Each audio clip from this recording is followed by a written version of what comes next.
No. No. Uh-uh. Nuh-uh.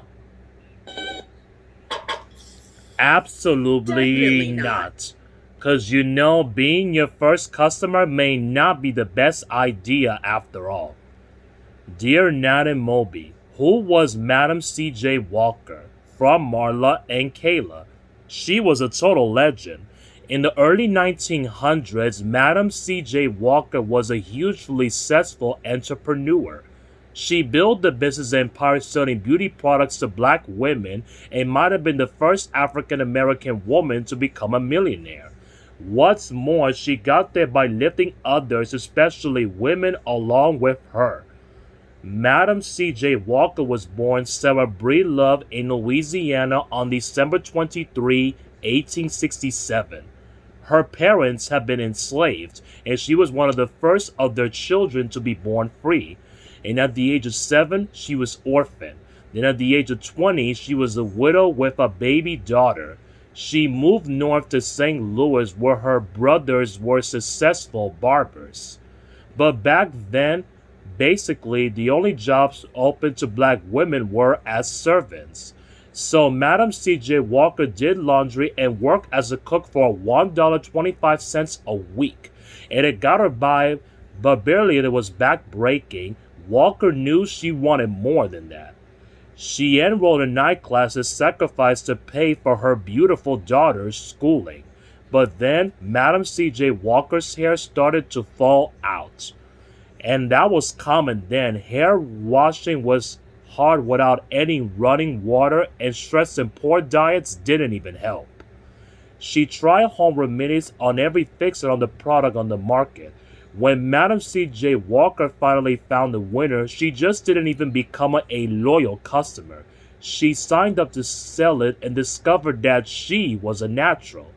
Her income doubled and she began thinking even bigger that maybe she launched her own company. She started mixing ingredients in her own attic, looking for a better formula. And a few years later, in 1906, she was ready to strike out on her own. She had herself a new husband and an ad salesman named Charles Joseph Walker. So she called her own product Madam C.J. Walker's Wonderful Hair Grower and put a photo of her own flintlocks on the tin as a real life testimonial. Black beauty products were growing in the industry, but the Walkers hustled extra. They traveled around the country using the black churches and civic groups but to get the word out. And they put in ads in a cutting edge new medium black owned newspapers.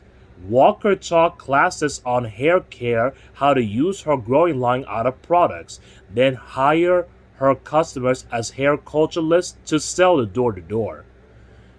The women could work for themselves and earn a solid living.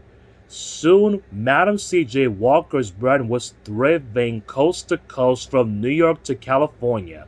By 1909, she had an office, a factory, and a beauty college named after her beautiful daughter, Aleela. She became a philanthropist, donating money to causes for what she believed in. Like she gave the NYCA such a big sum that it made a national news. Later, she wrote, I'm in the business world not for myself alone, but to do all the good and I can for the uplift of my race.